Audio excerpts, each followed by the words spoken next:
Okay, chapter 2.6 notes, other types of equations. This is page 3. Now we want to solve radical equations. Not much different than what we did before.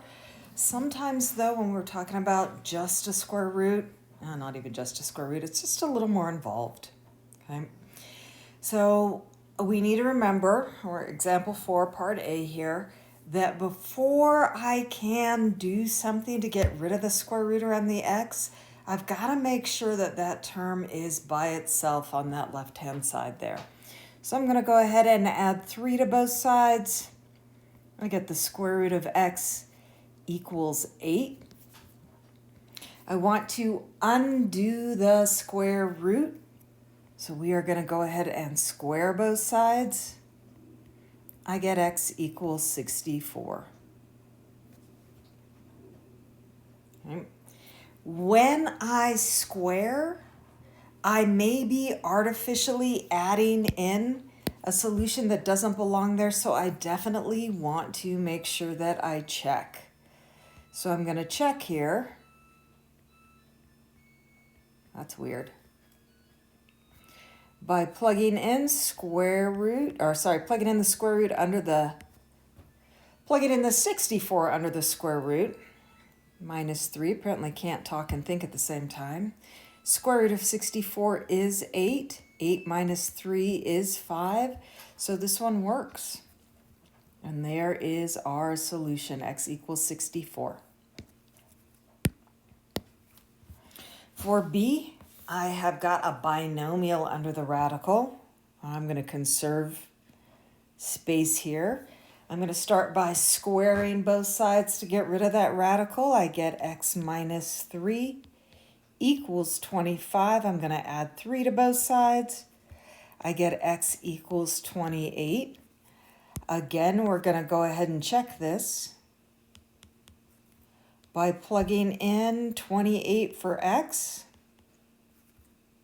28 minus 3 is 25. Square root of 25 is 5. So that one works. C, I have a binomial under the radical. I have a 1 on that side. So we're going to start by subtracting the 1 from both sides. I get the square root of 2x plus 3 equals 5. Now I'm going to go ahead and square both sides. I get 2x plus 3 equals 25. Subtract 3 from both sides. I get 2x equals 22. Divide both sides by 2, and I get x equals 11. So now I'm going to go ahead and check that. I got 1 plus the square root of 2 times 11 plus 3. 1 plus the square root of 22 plus 3. 1 plus the square root of 25 equals 1 plus 5 equals 6. So that one works.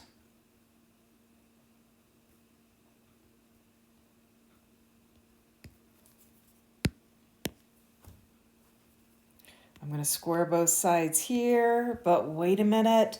I'm going to take a look at the fact that square root of x minus 5 equals negative 2. A square root is never going to be negative. So this has no solutions.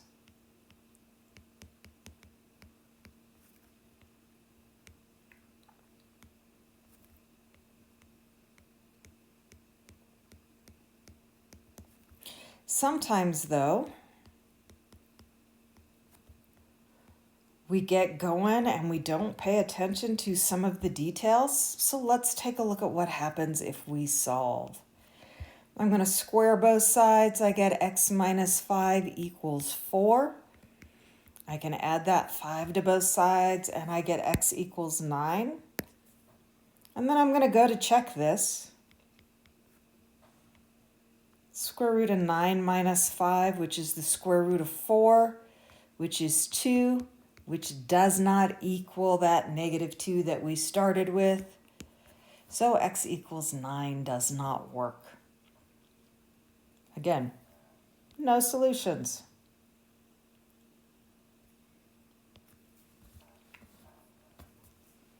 E looks a little different. We have x's on both sides. One is under the radical, one is not. So we are going to start by squaring both sides. On the left-hand side, I get x squared plus 8x plus 16. On the right side, I get x plus 10. I'm going to move everything to the left side, so this is set equal to 0. I got minus x on both sides, which gives us an x squared plus 7x, minus 10 on both sides, which gives us a plus 6.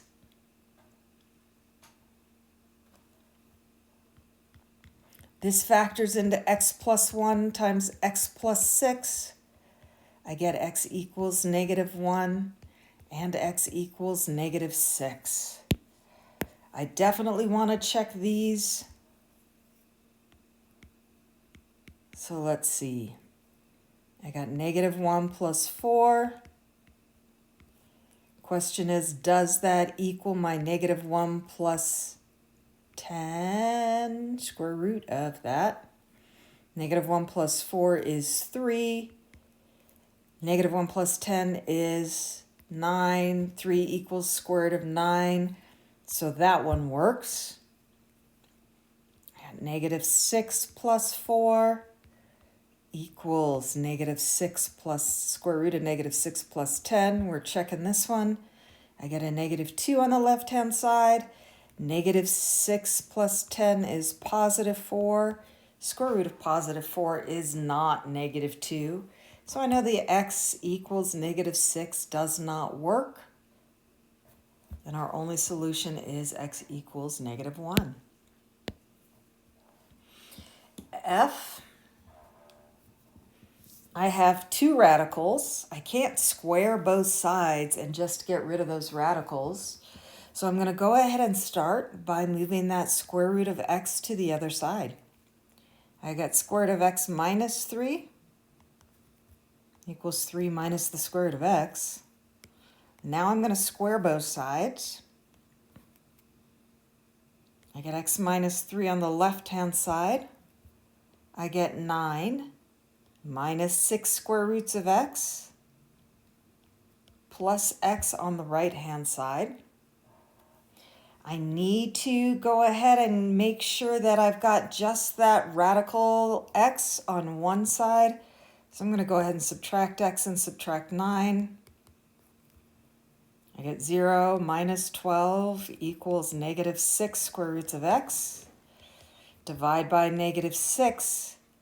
I get 2 equals the square root of x. And now I'm going to go ahead and square a second time. I get x equals 4.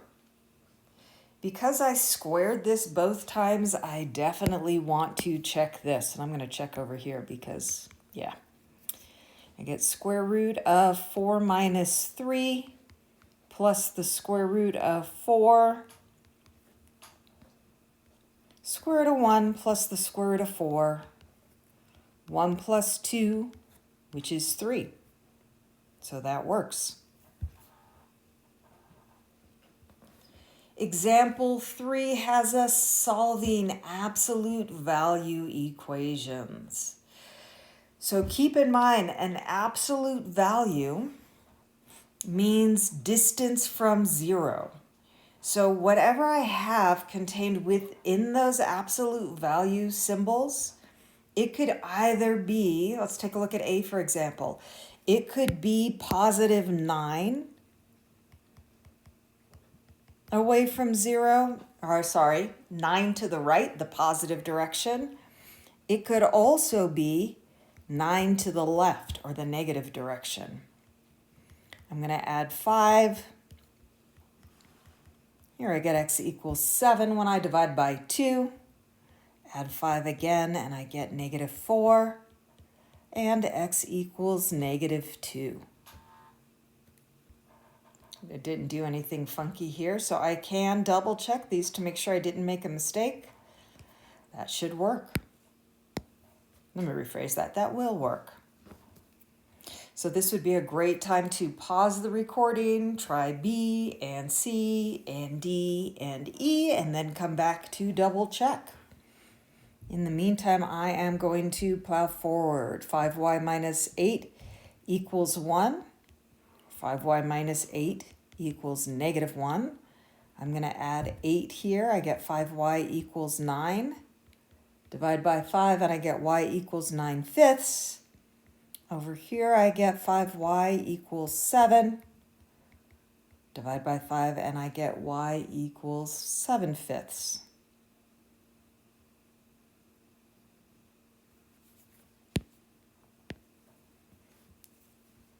C, I've got 1 minus 3t equals 20. 1 minus 3t equals negative 20. Don't get these confused with what we've got above. Perfectly okay to have a negative inside that absolute value.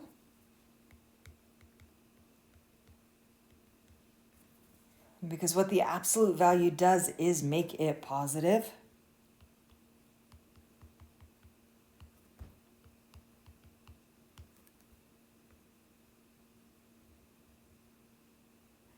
And we get t equals negative 19 over 3, or t equals positive 7. Now, on D.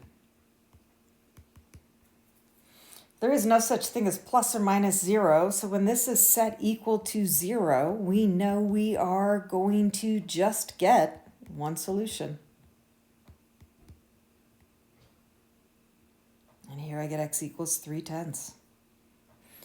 E, I get the absolute value of 5x plus 9 equals negative 3. The absolute value is distance from 0. Distance is always positive. So an absolute value cannot have a negative answer. So this, no negatives, means no solutions. And that's it.